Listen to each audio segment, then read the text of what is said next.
Pelajaran yang hari ini kita pelajari itu dapat bermanfaat.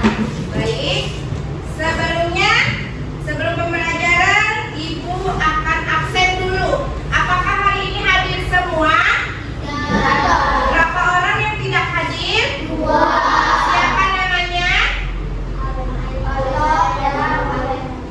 Alento dan Amira. Baik, 2 orang yang tidak hadir. Baik teman-teman, hari ini kita akan belajar kandungan surah Al-Asr. Sebelumnya akan Ibu sebutkan dulu apa tujuan pembelajaran kita pada hari ini. Yang pertama, kalian mampu menjelaskan isi kandungan surah Al-Asr. Kedua, kalian mampu menguraikan kandungan surah Al-Asr. Yang ketiga, tamrinat atau latihan soal. Baik, selanjutnya.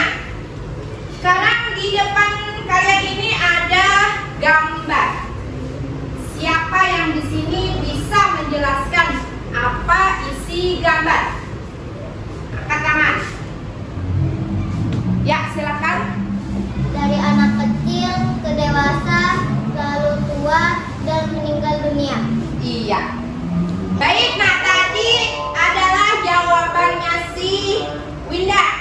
Ya. Nah, katanya itu ada gambar ada anak kecil, baru ke dewasa, baru ke orang tua dan akhirnya meninggal dunia. Nah, apakah hubungannya ini dengan surah Al-Asr? Ada yang tahu?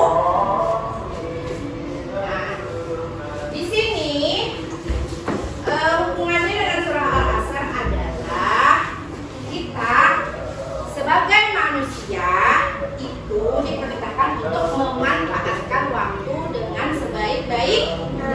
Contohnya seperti kalian sekarang ini. Apa yang kalian lakukan sekarang? Belajar di sekolah. Coba kalau di rumah saja apa yang kalian lakukan? Main HP saja. Nah, kalau di sekolah itu kalian belajar mendapatkan ilmu, belajar agama, belajar ilmu pengetahuan dan lain-lain. Jadi gunakanlah waktu kalian untuk belajar, karena tugas kalian pelajar adalah belajar. Baik, selanjutnya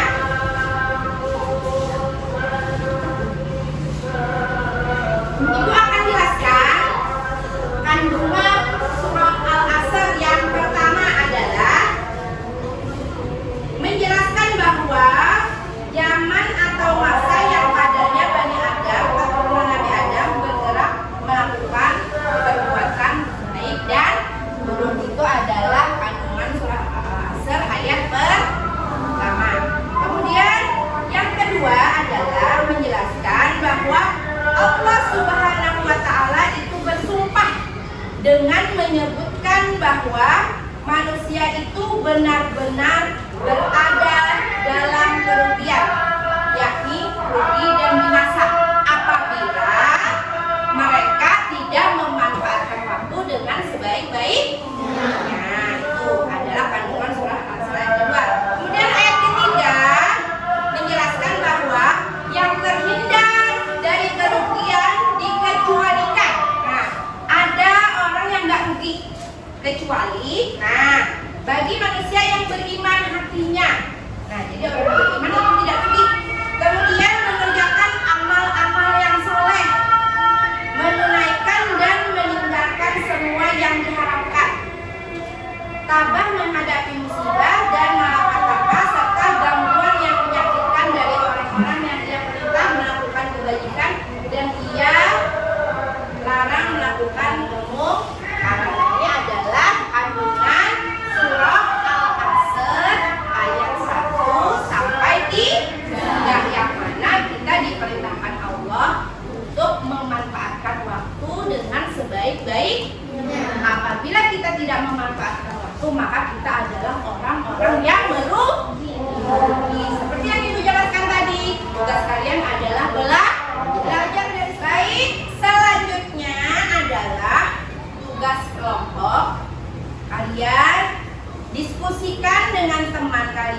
di kertas post-it.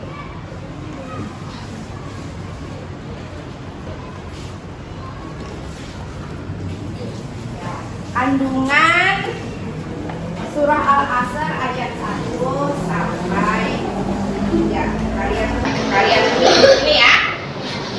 Oke.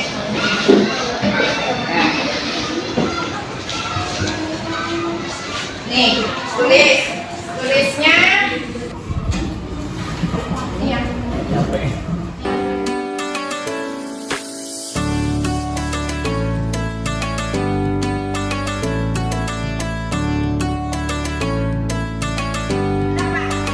Sekarang kalian bacakan hasil diskusi kalian tadi tentang kandungan surah Al-Asr.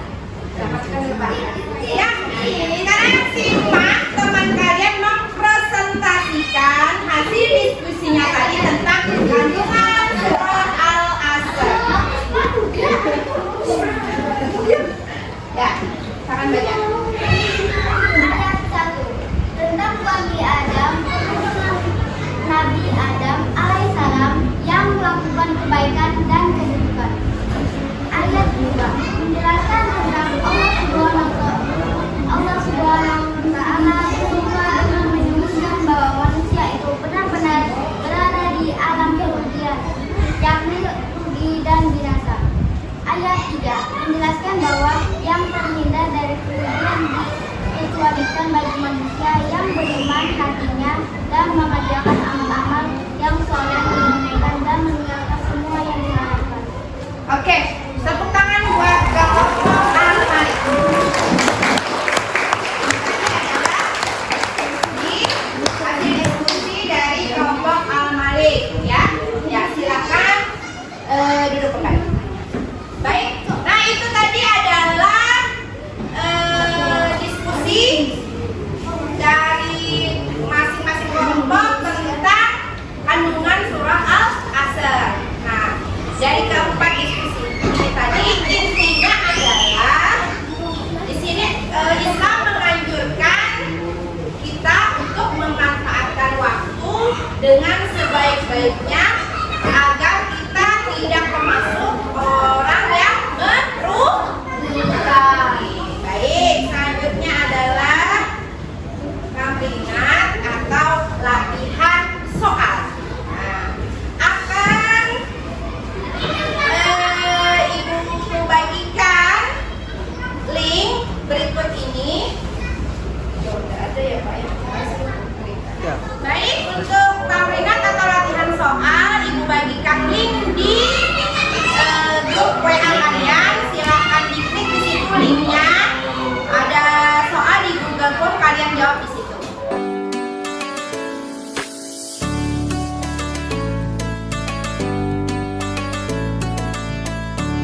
Kalian tadi sudah mengerjakan soal.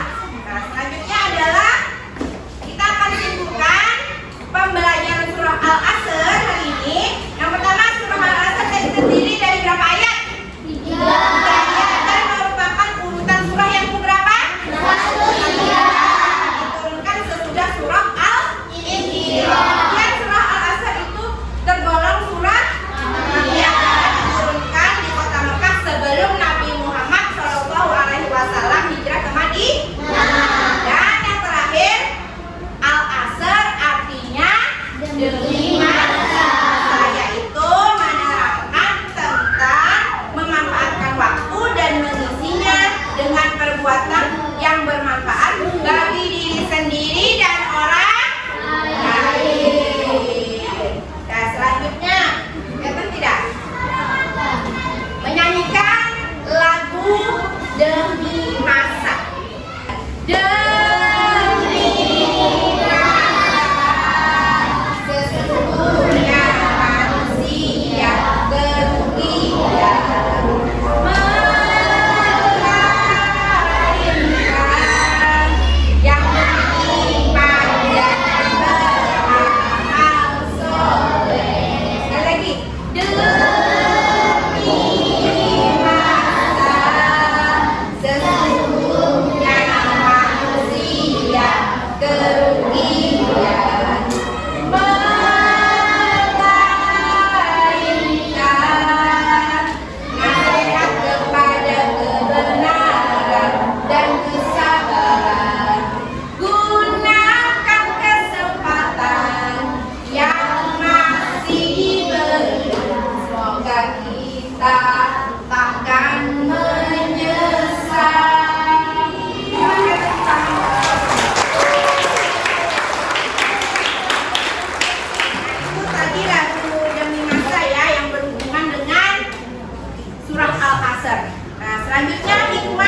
5 perkara sebelum 5 perkara. Maksudnya di sini adalah gunakan waktu mudamu sebelum datang masa tua. Seperti kalian ini, gunakan waktu untuk belajar. Nanti kalau sudah tua, susah lagi untuk belajar. Kemudian, gunakan waktu sehat kalian sebelum datang waktu sakit kalian. Kemudian, masa kayamu sebelum datang masa kefakiran. Jadi, masa kaya itu dimanfaatkan sebaik-baiknya. Kemudian, masa luangmu sebelum datang masa sibukmu, hidupmu sebelum datang mati. Baik, itu tadi adalah pembelajaran kita pada hari ini, kandungan surah Al-Asr, dan kalian sudah evaluasi atau latihan soal. Baik, untuk selanjutnya Sabtu yang akan datang pembelajaran kita adalah surah Al-Ma'un. Baik, sebelum kita tutup pelajaran pada hari ini, Ibu mau tanya dulu, apa yang kalian rasakan hari ini? Alhamdulillah, semoga kita selalu senang dan bahagia serta sehat selalu. Sampai jumpa di pertemuan yang akan datang. Sebelum mengakhiri pelajaran pada hari ini, marilah kita berdoa terlebih dahulu dengan mengucapkan senandung doa